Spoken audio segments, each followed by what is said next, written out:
What is going on, everyone? Welcome to another episode here on the MIgardener channel. Hopefully you all are going to enjoy this episode. And in this episode, I'm going to be talking about how to revive your sick and dying plants, help them to at least start producing again.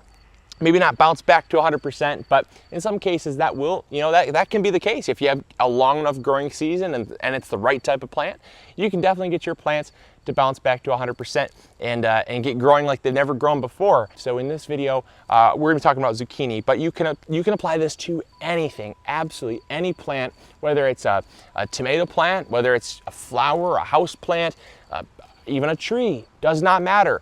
The information in this video you can take to anything in the garden to keep the sick and dying from getting any sicker and not dying. So so let's get started. So the first thing you want to do is defoliate. So let's take off all the sick leaves and we want to leave just a little bit of healthy stuff that's left. If you have healthy stuff, keep it. Any sick stuff, get rid of it. It's the only way that you're going to get your plant back up to at least near 100%. So let's go.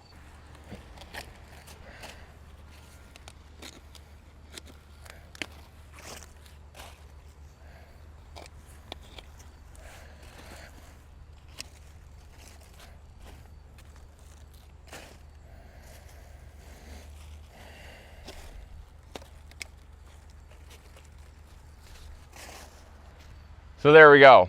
It looks pretty bad, but I'll tell you what, it looks a lot better than it did before. So I'm really excited to see what this does. I've never actually defoliated this much, but it just goes to show that you cannot spare a single leaf. If you have a soft spot in your heart for that one leaf, like, oh man, I don't know if I should take it off.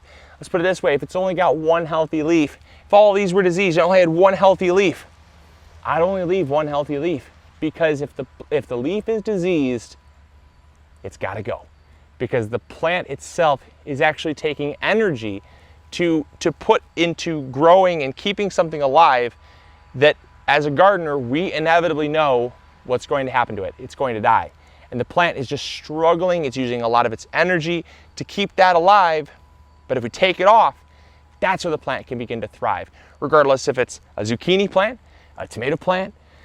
Like I said, it could be anything in the garden. If it's diseased and it's dying and it's stressed, take out what is stressing it. And so what we've done is we've taken out all that foliage. It's going to focus its energy on this healthy spot here, these new leaves that are not yet diseased and dying. And what we've done is we've taken a lot of that powdery mildew, we've taken it completely out of the garden. Okay? I mean, not out of the garden yet, but we're going to take it completely out of the garden.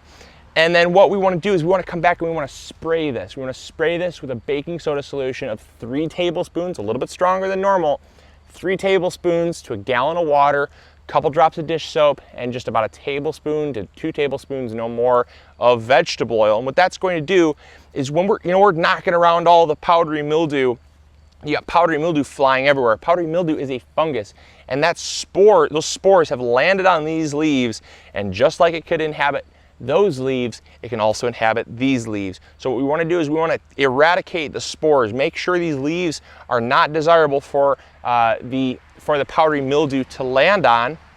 And then what will happen is it will allow this plant to actually begin thriving again for the period of time that it can thrive. Now it's inevitable, the season will come to an end, but at least we're going to get, I can see 1 squash there, 2, 3, I can see 3 more zucchini on this and a bunch more flowers. Those are all potential fruits that, let's put it this way, oftentimes people say, well, what if it dies? My answer to them is, it would have died anyways. So either your plant's going to die or it's going to die. The most that's going to happen is it's going to live. The worst that can happen is it's going to die anyways. So some action is better than no action. And I cannot stress that enough. So the next stage is going to be fertilizing. The next stage in reviving your sick and dying plants is to fertilize. And that makes sure that any nutrient deficiencies that caused a weakness in the plant are being amended. So what we're going to do is we're going to come back here with Revive RX. It's a very high nitrogen, water-soluble fertilizer, or you can use Trifecta Plus as well, but in our case we want super fast results, really fast-acting nitrogen is really all we're concerned about to relieve the stress on this plant and get it back up to at least producing. So we're gonna pump this thing full of nitrogen, get it growing again, because the leaves are actually what creates energy for the plant. And regardless of how long this stem is or how sick the plant is, it's clearly got a root system that's still functioning.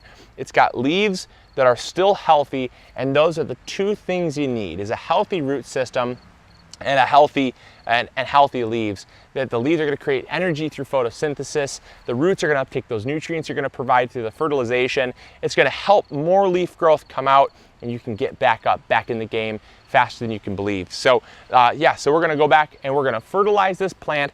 And then the very final thing you want to do to reviving a sick and dying plant is make sure to harvest off anything that is going to cause further stress. Take off any fruits and flowers. Seems kind of counterproductive, but the energy going into those fruits and flowers is going to be too much for this plant at this current time. If you do that, you are on your way to reviving your sick and dying plants. Hopefully you all enjoyed, hopefully you learned something new.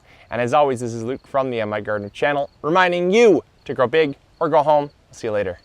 Bye.